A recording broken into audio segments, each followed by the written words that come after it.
Kiai Marzuki Mustamar. Beliau mengatakan bahwa ngapain kita bilang ya tarim wa ahlaha, wahai tarim dan penduduknya. Mending kita itu membanggakan Indonesia. Orang yang hafal Quran di Indonesia lebih banyak, atau semacamnya, yang seolah-olah beliau itu sangat menolak kepada orang Indonesia yang memuji-muji penduduk Tarim atau Yaman. Nah, ini bukan perkara sulit. Ini perkara yang sangat mudah untuk kita cari datanya, bahwa pujian Rasulullah Shallallahu Alaihi Wasallam kepada Yaman dan penduduknya sangat banyak sekali, dan hadisnya banyak yang sahih. Dan saya kira, saya semakin yakin kenapa kemudian Kiai Marzuki Mustamar dipecat dari kepengurusan Nahdlatul Ulama. Ya karena mungkin ya beliau tidak terlalu NU, tidak terlalu Nahdlatul Ulama. Pemahaman dasar seperti ini saja beliau tidak faham gitu loh. Jadi saya kira beliau harus banyak belajar lagi. Jangan hanya mengandalkan apa-apa yang sudah dibaca kemarin. Coba perbanyak baca lagi. Ini bukan perkara sulit soalnya. Kayak gini saja beliau tidak faham gitu loh.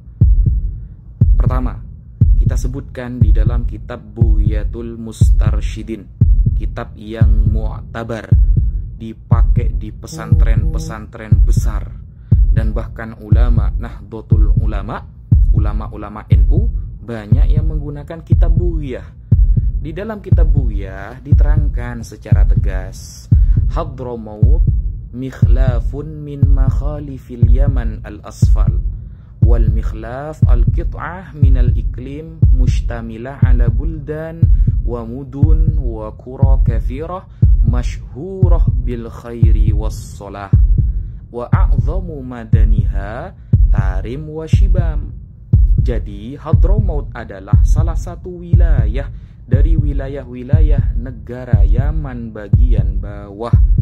Istilah al-mikhlaf adalah bagian dari satu negeri atau daerah yang mencangkup beberapa daerah, beberapa kota, dan beberapa desa yang sangat banyak. Nah, Hadramaut ini terkenal dengan kebaikan penduduknya dan kesolehan penduduknya.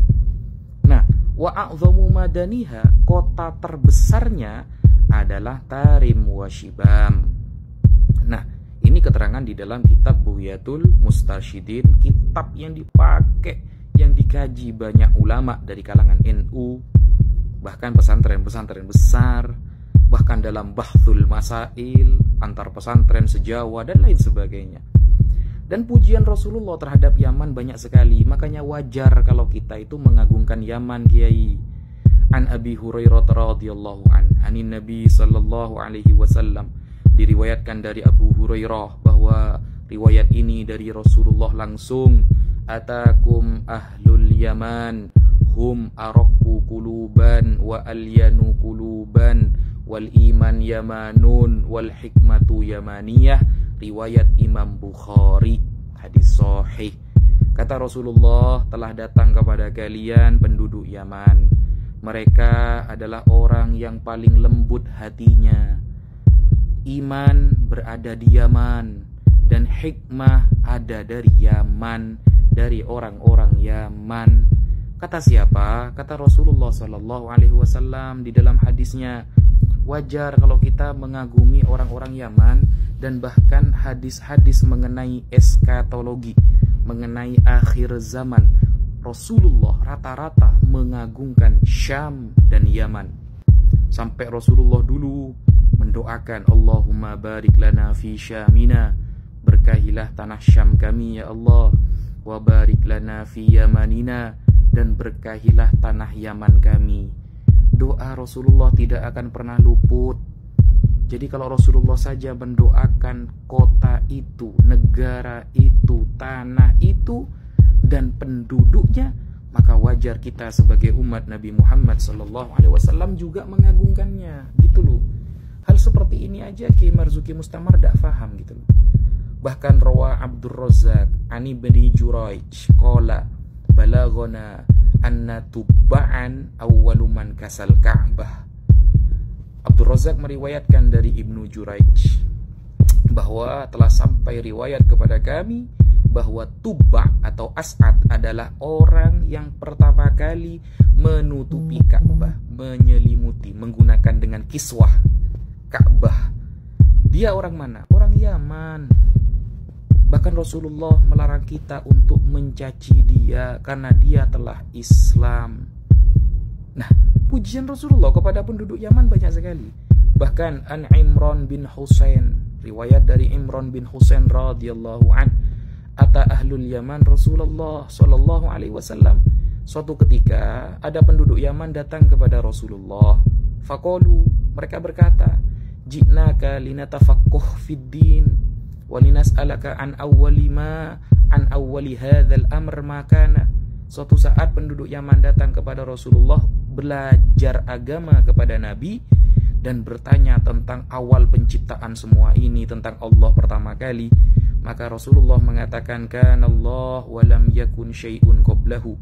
Allah ada, Allah telah ada sebelum segala sesuatu ada. Wa kana arshuhu 'alal ma', dan arsy-Nya berada di atas air. Tsumma khalaqas samawati wal ard, kemudian Allah menciptakan langit-langit dan bumi. Wa kataba fi dzikri kulla syai', dan Allah mencatat di Lauh Mahfuz segala sesuatu. Hadis riwayat Imam Bukhari. Nah, ini keutamaan ahlul Yaman, penduduk Yaman, bahwa mereka itu tolabul ilmi kepada Rasulullah, mencari ilmu. Makanya ada riwayat yang mengatakan al-fiqhu bil Yaman. Fikih itu di Yaman. Maksudnya fikih apa? Orang-orang yang memahami kemudian Islam secara menyeluruh rata-rata ada di Yaman. Hadisnya ada itu. Nah, bahkan Rasulullah SAW mengatakan, qad ja'akum ahlul Yaman wa hum awwalu man ja'a bil musahafah. Telah datang kepada kalian penduduk Yaman, dan mereka adalah orang yang pertama kali datang dengan cara bersalaman, bermusahafah. Kita kalau datang bertemu orang salaman, itu awalnya dari ahlul Yaman, dari penduduk Yaman. Itu keutamaan mereka. Hadis ini diriwayatkan oleh Imam Ahmad, Imam Abu Dawud, dan Imam Bukhari di dalam kitab Al-Adabul Mufrad, wa huwa sahih, dan hadis ini sahih. Bahkan qala Ibnu Rajab Al-Hambali, ulama yang bernama Ibnu Rajab Al-Hambali mengatakan di dalam kitabnya Fadlu Ilmi Salaf ala Ilmil Khalaf, beliau secara tegas berkata, wa qad syahidan nabiyyu sallallahu alaihi wasallam li ahli Yaman bil iman wal fiqh. Nabi Muhammad telah bersaksi bahwa penduduk Yaman adalah orang yang beriman, orang yang paham agama Islam. Wa ahlul Yaman aqallun nasi kalaman wa tawassu'an fil ulum. Dan penduduk Yaman adalah orang yang bicaranya sedikit tapi ilmunya luas. Lakin ilmuhum ilmun nafi' fi qulubihim wa yu'abbiruna bi alsinatihim. Dan ilmu mereka ilmu yang bermanfaat fi qulubihim, di hati mereka, dan mereka menyampaikannya dengan lisan-lisan mereka anil qadril muhtaj ilaihi min dzalika. Hanya sekedarnya saja, sesuai sesuai hajat, tidak bertele-tele dalam hal menyampaikan ilmu.